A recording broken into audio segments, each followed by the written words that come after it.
कहानी की शुरुआत होती है एक ऐसे प्लेन क्रैश से जहां एक पैसेंजर प्लेन पूरी रफ्तार से पहाड़ की तरफ बढ़ रहा होता है। पायलट आखिरी पल तक प्लेन को ऊपर उठाने की पूरी कोशिश करता है, लेकिन अगले ही सेकंड प्लेन पहाड़ से टकरा जाता है। टक्कर इतनी भयानक होती है कि प्लेन दो हिस्सों में बंट जाता है। केबिन के अंदर हर तरफ अफरा तफरी मच जाती है। जिन लोगों ने सीट बेल्ट नहीं पहनी थी वे अपनी सीटों से उछल जाते हैं, जबकि सीट बेल्ट लगाए हुए लोग भी इस जबरदस्त टक्कर से नहीं बच पाते। तभी एक और जोरदार झटका लगता है और प्लेन का पंख अलग होकर उड़ जाता है। पीछे बैठा एक आदमी सीट बेल्ट बांधने ही वाला था, लेकिन अगले ही पल वह अपनी सीट समेत प्लेन से बाहर जा गिरता है। अब बाकी बचे लोग सिर्फ भगवान से दुआ कर रहे होते हैं, क्योंकि इस वक्त आधा प्लेन ही हवा में किसी तरह आगे बढ़ रहा होता है। लेकिन असली परीक्षा अभी बाकी थी। कुछ ही देर बाद प्लेन बर्फ से ढकी ढलान पर उतरता है और तेज रफ्तार में फिसलने लगता है। सामान चारों तरफ बिखर जाता है और हर किसी की सांसें अटक जाती हैं। आखिरकार मोटी बर्फ प्लेन को रोक देती है। टक्कर का असर कुछ कम जरूर हो जाता है, लेकिन नुकसान फिर भी बहुत बड़ा होता है। केबिन के अंदर सब लोग और उनकी सीटें आगे की तरफ धकेल दिए जाते हैं, जिससे सामने का हिस्सा पूरी तरह तबाह हो जाता है। थोड़ी देर बाद एक एक करके लोग होश में आने लगते हैं। हैरानी की बात यह होती है कि इतनी भयानक दुर्घटना के बाद भी ज्यादातर लोग जिंदा बच गए थे। तभी लीडरशिप संभालने वाला रोबर्टो तुरंत सभी घायलों का हाल देखना शुरू करता है। किसी के पैर में चोट लगी होती है, कोई सिर पर गंभीर चोट के बावजूद होश में होता है, तो कोई बेहोश होने के बाद भी सांस ले रहा होता है। रोबर्टो सभी को एक साथ मिलकर दबी हुई सीटों के नीचे फंसे लोगों को ढूंढने के लिए कहता है। तभी उन्हें एक महिला मिलती है जिसकी दोनों टांगें सीटों के नीचे बुरी तरह फंसी होती हैं। सभी उसे निकालने की कोशिश करते हैं, लेकिन जल्दबाजी में उसकी तकलीफ और बढ़ जाती है। इसी बीच एक युवक के पेट में प्लेन का एक हिस्सा फंसा हुआ दिखाई देता है। उसका साथी पहले उसे शांत रहने के लिए कहता है और फिर मौका देखकर उस हिस्से को सावधानी से बाहर निकाल देता है। किस्मत अच्छी थी कि चोट उतनी गहरी नहीं थी। उधर को पायलट की मौत हो चुकी होती है, जबकि पायलट अभी जिंदा तो होता है, लेकिन उसकी हालत बेहद नाजुक होती है। रोबर्टो तुरंत प्लेन का दरवाजा खोलता है। पायलट बार बार पानी मांगता है, लेकिन वहां पानी नहीं होता। इसलिए रोबर्टो अपने कपड़े को थोड़ा गीला करके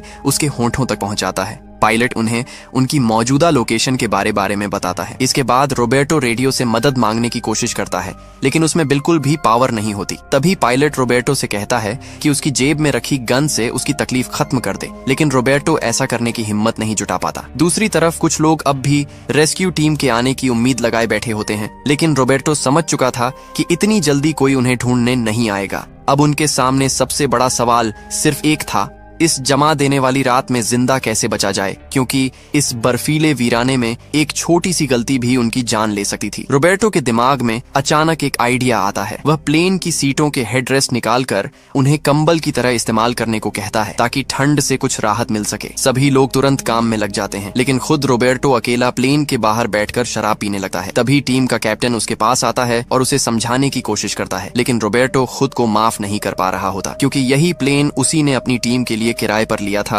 और उसे लगता था कि इस हादसे का जिम्मेदार वही है। तभी कहानी थोड़ा पीछे जाती है। पता चलता है कि प्लेन में एक स्कूल की रग्बी टीम के खिलाड़ी सफर कर रहे थे। उन्हें चिले में होने वाले एक इंटरनेशनल मैच में हिस्सा लेने जाना था। इसी वजह से रोबर्टो ने एयरफोर्स फ्लाइट 5 से 71 को किराए पर लिया था। प्लेन में कई सीटें खाली बची थीं, इसलिए कैप्टन ने खिलाड़ियों को अपने परिवार के लोगों को भी साथ ले जाने की इजाजत दे दी थी। सफर के दौरान खिलाड़ी पूरे जोश में थे। कोई बातें कर रहा था, कोई शराब पी रहा था, तो कोई एक दूसरे के साथ मस्ती करते हुए बॉल पास कर रहा था। लेकिन किसी को भी अंदाजा नहीं था कि कुछ ही देर में सब कुछ बदलने वाला है। जैसे ही प्लेन एंडीज माउंटेन्स के ऊपर पहुंचता है, उसे तेज झटके लगने शुरू हो जाते हैं। इसी बीच पायलट रास्ते का गलत अंदाजा लगा बैठता है और प्लेन सीधे पहाड़ों के सामने पहुंच जाता है। जब तक उसे अपनी गलती का एहसास होता, तब तक बहुत देर हो चुकी थी और उसी की वजह से इतना बड़ा हादसा हो जाता है। कैप्टन रोबर्टो को बिल्कुल भी दोष नहीं देता। वह उसे समझाता है कि जो होना था वो हो चुका है,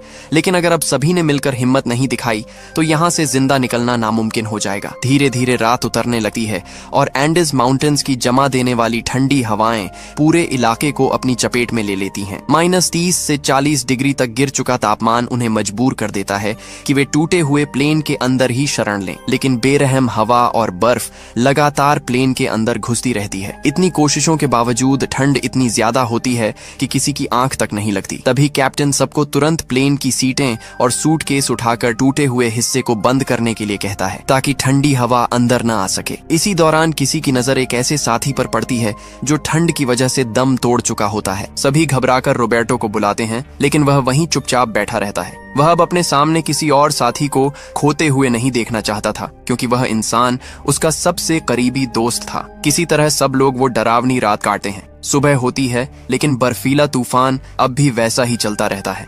रात की भयानक ठंड 5 और घायल लोगों की जान ले चुकी होती है। अपने साथियों को फिर से खोने के बाद रोबर्टो आखिरकार खुद को संभालता है और बाकी घायलों का हाल देखने लगता है। दूसरी तरफ बचे हुए सभी लोग पूरी तरह असमंजस में थे। किसी को समझ नहीं आ रहा था कि इस बर्फीले वीराने में आखिर जिंदा कैसे रहा जाए। अब उनके पास सिर्फ एक ही सहारा था, उम्मीद। तभी कैप्टन आगे बढ़कर पूरी जिम्मेदारी अपने हाथ में ले लेता है। वह पूरे प्लेन में बचा हुआ सारा खाना इकट्ठा करता है, लेकिन राशन इतना कम होता है कि वह फैसला करता है कि अब हर चीज बराबर बांटी जाएगी।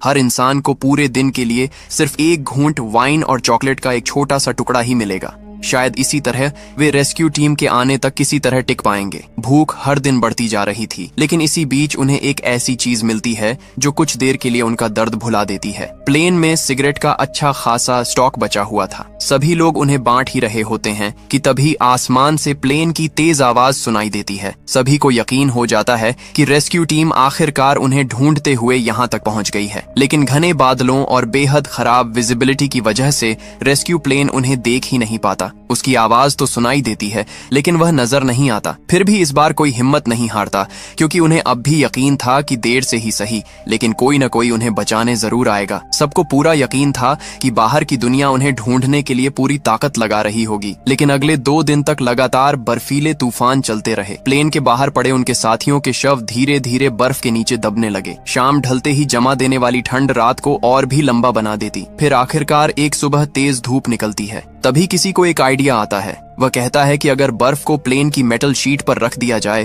तो धूप में पिघलकर पीने का पानी मिल सकता है। कुछ लोग हर पल जिंदा रहने की कोशिश में लगे थे, जबकि कुछ लोग इस मुश्किल वक्त में भी खुद को सामान्य रखने की कोशिश कर रहे थे। लेकिन इसी बीच एक ऐसा इंसान होश में आता है जो आगे चलकर सभी के लिए सबसे बड़ी उम्मीद बनने वाला था। उसका नाम नांदो था। हादसे के वक्त उसकी माँ और छोटी बहन भी इसी प्लेन में थीं। अफसोस, उसकी माँ इस दुर्घटना में जान गंवा चुकी थी, जबकि उसकी बहन बुरी तरह घायल होने की वजह से बेहद कमजोर हो गई थी। अब अपनी बहन को बचाना ही नांदो की सबसे बड़ी ताकत बन चुका था। फिर हादसे का चौथा दिन आता है और पहली बार सभी को उम्मीद की एक किरण दिखाई देती है। अचानक आसमान में रेस्क्यू प्लेन की आवाज गूंजती है। सभी लोग खुशी से प्लेन के मलबे से बाहर भागते हैं। वे जोर जोर से चिल्लाने लगते हैं और अपने कपड़े हवा में लहराकर रेस्क्यू टीम का ध्यान खींचने की कोशिश करते हैं। तभी रेस्क्यू प्लेन अपने पंख हल्का सा हिलाता है और फिर मुड़कर वहां से चला जाता है। रोबर्टो को पूरा यकीन हो जाता है कि इस बार रेस्क्यू टीम ने उन्हें देख लिया है। वह कहता है कि अब मदद कभी भी पहुंच सकती है, इसलिए राशन बचाने की जरूरत नहीं है। यही सोचकर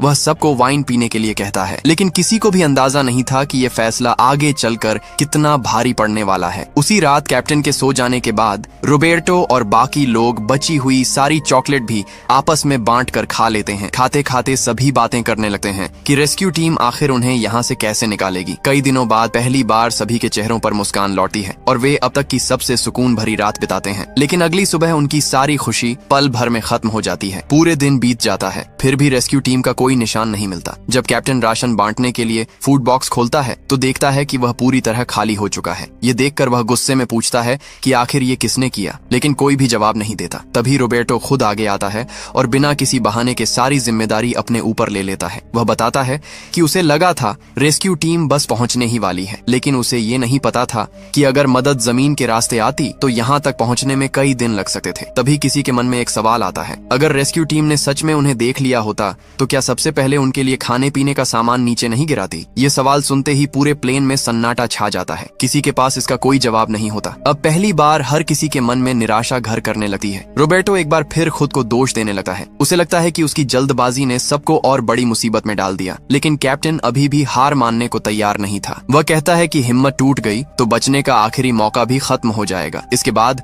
वह सभी से वोट करने के लिए कहता है कि क्या वह आगे भी टीम की जिम्मेदारी संभाले या नहीं। लेकिन एक भी इंसान उसके खिलाफ वोट नहीं देता, क्योंकि इस वक्त सभी जानते थे कि उन्हें किसी ऐसे इंसान की जरूरत है जो मुश्किल समय में सबको एक साथ बांधे रख सके। दूसरी तरफ रोबर्टो घायल साथियों के लिए एक झूला जैसा बेड बनाने का फैसला करता है। वह और कुछ लोग प्लेन के अंदर सामान ढूंढ रहे होते हैं। तभी उन्हें एक छोटा सा रेडियो मिल जाता है। सिग्नल बहुत कमजोर था, लेकिन प्लेन प्लेन के लंबे एंटेना की मदद से किसी तरह बाहर की ब्रॉडकास्ट सुनाई देने लगती है और फिर जो खबर उन्हें सुनने को मिलती है वह उनके पैरों तले जमीन खिसका देती है। रेडियो पर बताया जाता है कि रेस्क्यू टीम अब तक पहाड़ की चोटी पर फंसे इन लोगों का कोई पता नहीं लगा पाई है। ये खबर सुनते ही सभी पूरी तरह टूट जाते हैं। इसी बीच नांदो की बहन की हालत भी लगातार बिगड़ती जा रही थी। नांदो अपने साथियों से कहता है कि अगर उसकी बहन नहीं बची तो वह इन बर्फीले पहाड़ों को पार करके खुद मदद ढूंढने निकल जाएगा। एक साथी उसे समझाता है कि बिना खाने के वह ज्यादा दूर तक नहीं जा पाएगा। तभी नांदो गुस्से और बेबसी में कहता है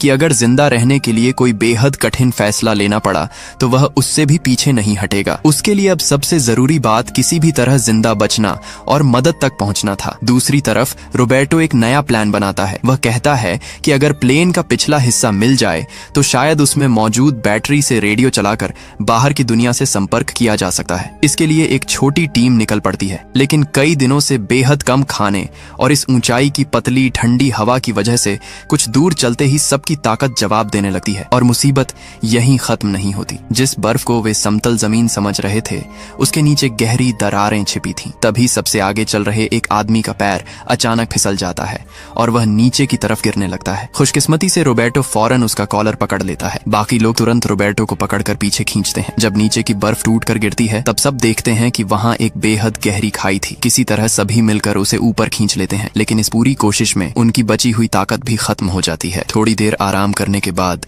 वे दोबारा आगे बढ़ते हैं, लेकिन ज्यादा दूर पहुंचने से पहले ही सूरज ढलने लगता है। सभी समझ जाते हैं कि अगर अभी वापस नहीं लौटे तो रात की ठंड उन्हें जिंदा नहीं छोड़ेगी। मजबूर होकर पूरी टीम खाली हाथ कैंप लौट आती है। उनका पहला अभियान यहीं खत्म हो जाता है। इसी बीच कैंप में एक साथी को प्लेन से एक मैप मिल जाता है। पायलट ने जो लोकेशन बताई थी उसके हिसाब से चिले ज्यादा दूर नहीं होना चाहिए था। अगर वे कुछ पहाड़ पार कर लें तो शायद सामने हरी घाटियां मिल सकती थीं। ये सुनकर कुछ लोगों के मन में फिर उम्मीद जागती है, लेकिन रोबर्टो इससे सहमत नहीं होता। वह कहता है कि आज की कोशिश ने साफ दिखा दिया है कि बिना पर्याप्त खाने और तैयारी के इन पहाड़ों को पार करना लगभग नामुमकिन है। उसके हिसाब से अभी सबसे सही फैसला यही है कि वे यहीं रुकर रेस्क्यू टीम का इंतजार करें, क्योंकि बिना तैयारी के बाहर निकलना मतलब अपनी जान को खतरे में डालना था। लेकिन नांदो अब अलग सोचने लगा था। उसने मन ही मन तय कर लिया था कि अगर मौका मिला तो वह खुद रास्ता खोजने जरूर निकलेगा। धीरे धीरे रात फिर उतर आती है। बर्फीली हवाएं पहाड़ों के बीच पहले से भी ज्यादा तेज चलने लगती हैं। शरीर में गर्मी बनाए रखने के लिए कुछ भी नहीं था। सभी लोग एक दूसरे के बिल्कुल पास बैठ जाते हैं, लेकिन फिर भी ठंड हड्डियों तक पहुंच रही थी। अब जब उन्हें समझ आने लगा था कि बचाए जाने की उम्मीद बहुत कम है तो कई लोग लगातार प्रार्थना करने लगते हैं। उन्हें बस किसी चमत्कार का इंतजार था, लेकिन इन सुनसान बर्फीले पहाड़ों पर हर गुजरता पल उनकी उम्मीद को और कम करता जा रहा था। यहाँ समय सिर्फ बीत नहीं रहा था, बल्कि उनकी बची हुई जिंदगी भी धीरे धीरे खत्म हो रही थी। यहाँ तक कि हमेशा मजबूत दिखने वाला कैप्टन भी टूटने लगता है। उसे लगता है कि वह अपने लोगों को बचा नहीं पा रहा है। हालांकि सभी जानते थे कि उसने अपनी तरफ से पूरी कोशिश की थी, लेकिन मुश्किलें अभी खत्म नहीं हुई थीं। उसी रात नांदो की बहन भी जिंदगी की जंग हार जाती है। अगली सुबह नांदो भारी मन से उसकी बॉडी को प्लेन के बाहर रखता है और उसका जैकेट उतार लेता है। वह जानता था कि इस वक्त जिन लोगों की सांसें चल रही हैं उन्हें हर गर्म कपड़े की जरूरत है। दूसरी तरफ कैप्टन रोज की तरह रेडियो पर कोई अच्छी खबर सुनने की उम्मीद में बैठता है, लेकिन इस बार उसे जो सूचना मिलने वाली थी वह उनकी आखिरी उम्मीद पर भी बड़ा झटका देने वाली थी। कुछ देर बाद रेडियो पर एक ऐसी खबर सुनाई देती है जो सबकी आखिरी उम्मीद भी तोड़ देती है। प्लेन का कोई मलबा न मिलने की वजह से रेस्क्यू टीम ने तलाश अभियान पूरी तरह बंद कर दिया था। इसका सीधा मतलब था कि अब बाहर की दुनिया उन्हें मृत मान चुकी थी। ये सुनते ही कैप्टन पूरी तरह टूट जाता है। उसमें इतनी हिम्मत नहीं बचती कि वह बाकी लोगों को यह सच बता सके। तब नांदो खुद आगे आता है। वह सभी को प्लेन के अंदर इकट्ठा करता है और कहता है कि बाहर से मदद बंद होना बुरी खबर जरूर है, लेकिन अब उन्हें एक बात साफ समझ लेनी होगी। अब उनका पूरा ध्यान सिर्फ खुद को बचाने पर होना चाहिए। अब इंतजार करने का वक्त खत्म हो चुका था। इसके बाद नांदो कहता है कि उन्हें पश्चिम की तरफ मौजूद पहाड़ों को पार करने की कोशिश करनी होगी। लेकिन तभी एक साथी सवाल पूछता है, बिना खाने के इतनी लंबी यात्रा कैसे होगी? इतनी ताकत आखिर आएगी कहाँ से? नांदो कोई जवाब नहीं देता। वह सिर्फ सबकी तरफ देखता है। उसकी खामोशी ही सब कुछ कह देती है। सभी समझ जाते हैं कि वह किस मुश्किल फैसले की बात कर रहा है। यह फैसला किसी के लिए भी आसान नहीं था। खुद नांदो के लिए तो बिल्कुल भी नहीं, क्योंकि उसकी माँ और बहन भी उन्हीं लोगों में थीं जिन्हें वे पीछे छोड़ चुके थे। रोबर्टो उसकी बात का समर्थन करता है। वह कहता है कि अगर इससे बाकी लोगों की जान बच सकती है तो शायद यही एक रास्ता बचा है। इसके बाद पूरे प्लेन में लंबी बहस शुरू हो जाती है। कुछ लोग इसे किसी भी कीमत पर स्वीकार करने को तैयार नहीं होते। उन्हें डर था कि ऐसा करना उनके विश्वास और सिद्धांतों के खिलाफ होगा। वहीं कुछ लोग इस सोच में पड़ जाते हैं कि अगर वे कभी यहाँ से जिंदा निकल भी गए तो दुनिया उन्हें किस नजर से देखेगी। कैप्टन अब इस बहस को रोक देता है। उसके लिए सबसे जरूरी बात सिर्फ अपने लोगों को जिंदा बचाना था। उस रात कोई ठीक से सो नहीं पाता। सभी एक साथ बैठकर प्रार्थना करते हैं। तभी रोबर्टो अपने दिल की बात कहता है। वह कहता है, अगर कभी मेरी मौत हो जाए और मेरी वजह से किसी साथी की जान बच सकती हो तो मैं चाहता हूँ कि मेरी आखिरी मदद उसी रूप में हो। उसके इस फैसले से माहौल धीरे धीरे बदलने लगता है। एक एक करके ज्यादातर लोग भी यही इच्छा जताते हैं कि अगर उनके साथ कुछ हो जाए तो उनकी वजह से बाकी लोग जिंदा रह सकें। अगली सुबह सबके सामने जिंदगी का शायद सबसे कठिन फैसला खड़ा था। कोई भी पहला कदम बढ़ाने की हिम्मत नहीं जुटा पा रहा था। काफी देर तक सभी खामोश खड़े रहते हैं। आखिरकार रोबर्टो खुद आगे बढ़ता है और सबसे पहले वही यह कठिन फैसला स्वीकार करता है। उसके बाद धीरे धीरे बाकी लोग भी मजबूरी में वही रास्ता चुनने लगते हैं। हालांकि कुछ साथी अब भी इस फैसले का हिस्सा नहीं बनते। दूसरी तरफ यह रास्ता सुझाने वाला नांदो खुद प्लेन के अंदर अकेला बैठा होता है। वह इस फैसले से अंदर ही अंदर टूट चुका था। उसे अपनी माँ और बहन की याद बार बार आ रही थी। उसकी आंखों से आंसू लगातार बह रहे थे, लेकिन वह यह भी जानता था कि इस बेरहम बर्फीले पहाड़ पर भावनाओं से ज्यादा ताकत जिंदा रहने की जरूरत थी। आखिरकार भारी दिल के साथ उसे भी इस कड़वी सच्चाई को स्वीकार करना पड़ता है। थोड़ी बहुत ताकत वापस आने के बाद 3 लोगों की एक टीम फिर से प्लेन के पिछले हिस्से की तलाश में निकल पड़ती है। उन्हें उम्मीद थी कि वहाँ बैटरी भी मिलेगी और शायद बाहर की दुनिया से संपर्क करने का आखिरी मौका भी। लेकिन उनके सामने सिर्फ लंबा सफर ही नहीं था। बर्फ से ढके खतरनाक पहाड़, पतली हवा, माइनस में गिरता तापमान और बेहद कम गर्म कपड़े हर कदम पर उनकी जान लेने के लिए तैयार खड़े थे। रात होने तक भी तीनों वापस नहीं लौटे। कैंप में मौजूद लोगों को लगने लगता है कि शायद वे भी अब कभी वापस नहीं आएंगे। सभी उनके लिए प्रार्थना करने लगते हैं। लेकिन अगली सुबह जब सूरज की किरणें फिर से पहाड़ों पर पड़ती हैं, तभी दूर से तीनों साथी दिखाई देते हैं। उनके पूरे शरीर पर बर्फ जमी हुई थी और वे ठंड से कांप रहे थे।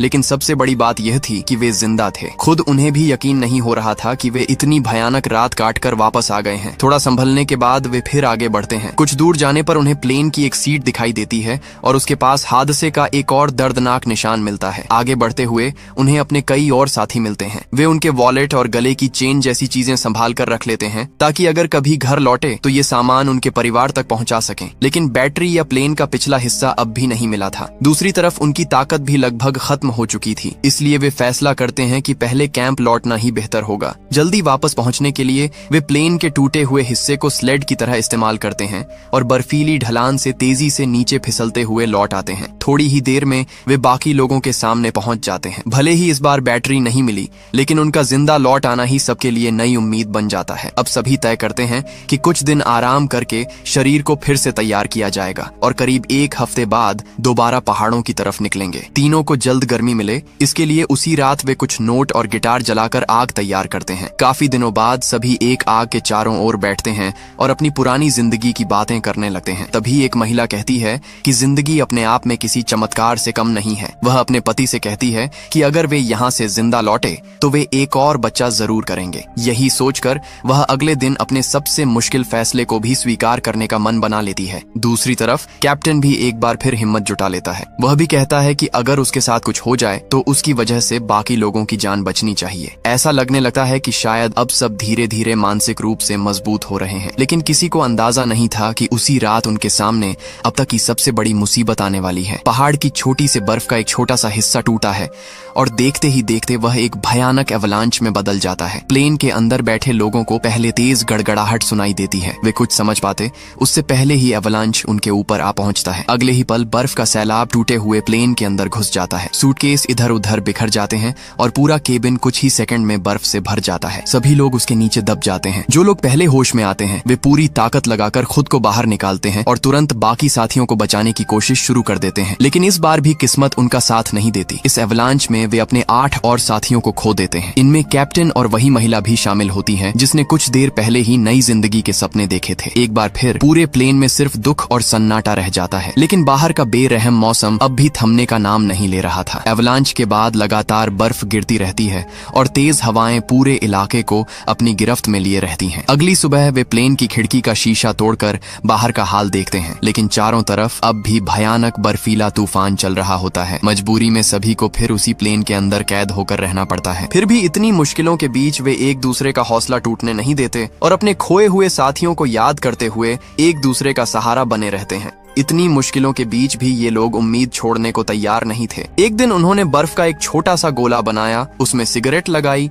और उसे बर्थडे केक की तरह सजाकर अपने साथी का जन्मदिन मनाया। यह सिर्फ जन्मदिन नहीं था, बल्कि उन सभी के जिंदा रहने की जिद का एक छोटा सा प्रतीक था। कुछ दिन बाद आखिरकार बर्फीला तूफान थम जाता है। कई दिनों बाद धूप फिर से पहाड़ों पर फैलती है और सभी के चेहरों पर उम्मीद की एक नई किरण लौट आती है। वे प्लेन के पिछले हिस्से तक पहुंचने के लिए बर्फ में रास्ता बनाते हैं और एवलांच में जान गंवाने वाले अपने साथियों को भी बाहर निकालते हैं। अब उनके सामने फिर वही कठिन हकीकत खड़ी थी जिससे वे पहले ही गुजर चुके थे। समय बीते बीते हादसे का 50वां दिन आ जाता है। मौसम धीरे धीरे पहले से थोड़ा बेहतर होने लगता है और जमी हुई बर्फ भी पिघलने लगती है। नांदो एक बार फिर बाहर निकलने का फैसला करता है, लेकिन रोबर्टो का भरोसा अब काफी कमजोर पड़ चुका था। काफी समझाने के बाद आखिर वह भी तैयार हो जाता है। निकलने से पहले नांदो अपनी जेब से लाल रंग के बच्चों के छोटे जूते निकालता है। वह उनमें से एक जूता अपने साथी को देता है और कहता है, जिस दिन ये दोनों जूते फिर से एक साथ होंगे उसी दिन हमारी मुक्ति का रास्ता भी मिलेगा। उसकी यह बात सुनकर साथियों के मन में फिर से उम्मीद जाग जाती है, लेकिन इस बार किस्मत भी जैसे उनका साथ देने लगी थी। सिर्फ 3 घंटे की तलाश के बाद उन्हें प्लेन का पिछला हिस्सा मिल जाता है। वहाँ उन्हें काफी सारी चॉकलेट, कुछ कॉमिक बुक्स और सबसे अहम वह बैटरी भी मिल जाती है जिसकी वे इतने दिनों से तलाश कर रहे थे। लेकिन खुशी ज्यादा देर नहीं टिकती। बैटरी इतनी भारी थी कि उसे कैंप तक ले जाना लगभग नामुमकिन था। आखिरकार वे बैटरी छोड़कर सिर्फ रेडियो उठा लाते हैं। उन्हें उम्मीद थी कि किसी तरह उसे चलाकर मदद मांगी जा सकेगी, लेकिन कैंप लौटने के बाद एक नई परेशानी सामने आ जाती है। रेडियो के अंदर इतनी सारी वायरिंग थी कि किसी को समझ ही नहीं आता कि उसे कैसे जोड़ा जाए। काफी कोशिशों के बाद भी रेडियो चालू नहीं हो पाता और बाहर की दुनिया से संपर्क करने की उनकी आखिरी उम्मीद भी टूट जाती है। हालांकि प्लेन के पिछले हिस्से में उन्हें कुछ गर्म कपड़े और इंसुलेशन मटेरियल भी मिल जाता है। इसे देखकर नांदो के मन में एक नया प्लान आता है। वह सोचता है कि अगर इससे स्लीपिंग बैग बना लिए जाएं, तो रात की ठंड झेलते हुए पश्चिम की तरफ पहाड़ पार करने की कोशिश की जा सकती है। लेकिन रोबर्टो अभी भी इस जोखिम के लिए तैयार नहीं होता। वापस लौटने से पहले वे प्लेन के पिछले हिस्से पर बड़ा सा रेस्क्यू मैसेज भी लिख देते हैं, ताकि अगर कभी कोई प्लेन वहां से गुजरे तो उनकी तरफ ध्यान जा सके। तभी उन्हें एक छोटे बच्चे की रंगीन फोटो मिलती है। चारों तरफ फैली सफेद बर्फ के बीच वह तस्वीर अलग ही चमक रही थी। कुछ पल के लिए सभी अपने घर और परिवार को याद करने लगते हैं। वे उस तस्वीर को भी अपने साथ कैंप ले जाने का फैसला करते हैं। लेकिन वापसी के रास्ते में मौसम फिर से बदल जाता है। तेज बर्फीला तूफान शुरू हो जाता है। चलते चलते एक साथी की ताकत पूरी तरह खत्म हो जाती है। वह जमीन पर बैठ जाता है और कहता है कि अब उससे एक कदम भी नहीं चला जाएगा। तब नांदो रोबर्टो और दूसरे साथी से कहता है कि वे पहले कैंप पहुंच जाएं, वह यहीं रुककर उसके साथ रहेगा। काफी मुश्किलों के बाद रोबर्टो और उसका साथी किसी तरह कैंप पहुंचते हैं। उनके पूरे शरीर पर बर्फ जम चुकी थी, लेकिन नांदो और दूसरा साथी अभी तक नहीं पहुंचे थे। सभी की चिंता बढ़ने लगती है। तभी दूर बर्फ के बीच एक धुंधली सी आकृति दिखाई देती है। वह नांदो था, जो अपने साथी को कंधों पर उठाकर वापस ला रहा था। सभी लोग दौड़कर उसकी तरफ जाते हैं, लेकिन जब नांदो प्लेन के अंदर पहुंचता है तब पता चलता है कि रास्ते में ही उसका घायल साथी दम तोड़ चुका था और किसी को इसका एहसास तक नहीं हुआ। समय बीते बीते हादसे का 61वां दिन आ जाता है। इन दिनों के दौरान वे लगातार अपने और साथियों को खोते रहे। अब जो लोग बचे थे उनके अंदर भी धीरे धीरे जिंदा रहने की उम्मीद कमजोर पड़ने लगी थी। किस्मत से अब मौसम धीरे धीरे बदलने लगा था। ठंड पहले जितनी जानलेवा नहीं रही थी। हालात ऐसे हो गए थे कि कुछ लोग धूप में बाहर बैठकर शरीर गर्म कर पा रहे थे। नांदो को लगा कि अब इंतजार करने का कोई मतलब नहीं है, यही सही वक्त है निकलने का। लेकिन रोबर्टो अब भी पूरी तरह तैयार नहीं था। उसका कहना था कि उनके स्लीपिंग बैग अभी पूरी तरह तैयार नहीं हुए हैं और पहाड़ चढ़ने का सामान भी पर्याप्त नहीं है। उसके मुताबिक इतनी बड़ी यात्रा बिना पूरी तैयारी के शुरू करना बहुत बड़ा जोखिम था। दोनों की बहस अभी चल ही रही थी कि एक और साथी उनकी आंखों के सामने दुनिया छोड़ जाता है। यह देखकर सभी को एहसास हो जाता है कि अगर वे इसी तरह इंतजार करते रहे तो एक दिन यहाँ कोई भी जिंदा नहीं बचेगा। नांदो कहता है कि अगर मरना ही है तो कोशिश करते हुए मरना बेहतर होगा, बजाय इसके कि यहीं बैठे बैठे उम्मीद खत्म होने का इंतजार किया जाए। उसकी बात आखिरकार रोबर्टो के दिल तक पहुंच जाती है और इस बार वह भी तैयार हो जाता है। आखिर 3 लोगों की टीम पश्चिम की तरफ निकलने का फैसला कर लेती है। रवाना होने से पहले नांदो एक बार फिर वही लाल रंग के छोटे जूते निकालता है। वह सबके सामने वादा करता है कि जिस दिन इन दोनों जूतों की जोड़ी फिर से मिलेगी उसी दिन वह अपने साथियों को घर वापस ले आएगा। उसकी यह बात सुनकर बाकी लोगों के चेहरे पर फिर से उम्मीद लौट आती है। तीनों जरूरी गर्म कपड़े पहनते हैं, अपने लिए साधारण स्नो बूट्स तैयार करते हैं और लंबी यात्रा के लिए जरूरी सामान लेकर पश्चिम की तरफ चल पड़ते हैं। वे जानते थे कि इस सफर से लौटना आसान नहीं होगा, लेकिन इस बार उनके पास पहले से ज्यादा अनुभव भी था और रास्ते के लिए जरूरी राशन भी। शुरुआत में तीनों लगातार एक के बाद एक बर्फीले पहाड़ पार करते जाते हैं, लेकिन जब वे सबसे ऊंची चोटी पर पहुंचते हैं तो सामने का नजारा देखकर कुछ पल के लिए सब खामोश रह जाते हैं। जहां तक नजर जाती थी वहां सिर्फ पहाड़ ही पहाड़ दिखाई दे रहे थे। ऐसा लग रहा था जैसे यह सफर कभी खत्म ही नहीं होगा। फिर भी रोबर्टो बिना कुछ बोले आगे बढ़ने लगता है, लेकिन तभी उसका पैर फिसल जाता है और वह गहरी खाई की तरफ लुढ़कने लगता है। आखिरी पल में वह किसी तरह अपने हाथों के सहारे खुद को रोक लेता है। ये देखकर नांदो तुरंत उसकी तरफ दौड़ पड़ता है, लेकिन दूसरा साथी उसे रोक लेता है। पहले वह रस्सी अपनी कमर से बांधता है, फिर धीरे धीरे खाई के किनारे तक पहुंचता है। रोबर्टो की ताकत अब जवाब देने लगी थी। ठीक उसी वक्त नांदो उसका हाथ पकड़ लेता है और पूरी ताकत लगाकर उसे खाई से दूर खींचता है। दूसरी तरफ उनका साथी भी रस्सी खींचता रहता है और काफी मशक्कत के बाद तीनों मिलकर रोबर्टो को सुरक्षित ऊपर ले आते हैं। उस रात वे वहीं रुकर आराम करते हैं, लेकिन अगली सुबह रोबर्टो का हौसला पूरी तरह टूट चुका होता है। वह दूर दिखाई दे रही जमीन की तरफ इशारा करके कहता है कि शायद वहां कोई रास्ता है, लेकिन इतनी दूरी से कोई यकीन नहीं कर सका कि वह सच में रास्ता है भी या नहीं। अब उसके अंदर आगे बढ़ने की ताकत नहीं बची थी, लेकिन नांदो हार मानने वालों में से नहीं था। वह अकेले एक और ऊंची चोटी पर चढ़कर आगे का रास्ता देखने निकलता है। कुछ देर बाद वह उत्साहित होकर रोबर्टो को ऊपर बुलाता है और कहता है कि खुद आकर देखो। रोबर्टो जैसे ही ऊपर पहुंचता है उसके सामने फिर वही अंतहीन बर्फीले पहाड़ दिखाई देते हैं। यह देखकर वह वहीं बैठ जाता है और पूरी तरह निराश हो जाता है, लेकिन नांदो उसकी नजर दूसरी तरफ दिलाता है। वह कहता है कि सामने वाले पहाड़ों पर अब बर्फ नहीं है। इसका मतलब साफ है, वे हरी घाटियों के पहले से कहीं ज्यादा करीब पहुंच चुके हैं। हालांकि वहां तक पहुंचने के लिए अभी भी करीब 80 किलोमीटर का सफर बाकी था। रोबर्टो कहता है कि उसका शरीर अब एक कदम भी आगे बढ़ने की हालत में नहीं है। तब नांदो उसे याद दिलाता है कि वे पूरे 70 दिन इस नामुमकिन जगह पर जिंदा रह चुके हैं। जब इतना बड़ा चमत्कार हो सकता है तो सामने का यह सफर भी पूरा हो सकता है। उसकी बात सुनकर रोबर्टो के अंदर उम्मीद की छोटी सी लौ फिर जल उठती है। सूरज धीरे धीरे ढलने लगता है और उसी रोशनी में नांदो पश्चिम की तरफ देखता है। उसे यकीन हो जाता है कि उस दिशा में कहीं न कहीं हरी घाटियां जरूर होंगी। दोनों पहाड़ की चोटी पर खड़े दूर तक देखते रहते हैं। फिर नांदो आखिरी बार रोबर्टो से कहता है, अगर किस्मत में मौत भी लिखी है तो कम से कम उसे रास्ते में तलाश करते हुए मिलना चाहिए, यहाँ बैठे बैठे नहीं। आखिरकार रोबर्टो भी नांदो के हौसले के आगे झुक जाता है। दोनों तय करते हैं कि तीसरा साथी वापस कैंप लौटे और वहां मौजूद लोगों को बता दे कि उम्मीद अभी भी जिंदा है। इसके बाद नांदो और रोबर्टो अकेले पश्चिम की तरफ अपनी सबसे बड़ी यात्रा पर निकल पड़ते हैं। इस बार दोनों के कदमों में पहले जैसी हिचकिचाहट नहीं थी। उन्होंने ठान लिया था कि चाहे हर पहाड़ के पीछे एक और पहाड़ ही क्यों न मिले, वे रुकने वाले नहीं हैं। और फिर कई दिनों की इस जानलेवा यात्रा के बाद आखिर वह पल आ ही जाता है जिसका उन्हें महीनों से इंतजार था। धीरे धीरे उनके पैरों के नीचे जमी बर्फ खत्म होने लगती है। उसकी जगह पत्थर दिखाई देने लगते हैं। फिर हरी काई से ढकी जमीन और कुछ ही दूर आगे एक खूबसूरत हरी घाटी उनकी आंखों के सामने फैल जाती है। बहता हुआ पानी, हरियाली और खुली जिंदगी को देखकर दोनों कुछ पल के लिए वहीं खड़े रह जाते हैं। आखिरकार वे उस बर्फीले मौत के मैदान से बाहर निकल चुके थे। पीछे छूट गई थीं वो तमाम तकलीफें, डर और दर्द जिन्होंने पिछले 72 दिनों तक हर पल उनका पीछा किया था। दूसरी तरफ हादसे के 72वें दिन कैंप में मौजूद बाकी लोगों को अचानक आसमान से प्लेन की आवाज सुनाई देती है। जिस रेस्क्यू प्लेन का वे 2 महीने से भी ज्यादा समय से इंतजार कर रहे थे, वह आखिरकार उनके ऊपर पहुंच चुका था। कुछ ही देर बाद नांदो और रोबर्टो रेस्क्यू टीम के साथ वापस लौट आते हैं। नांदो के गले में अब भी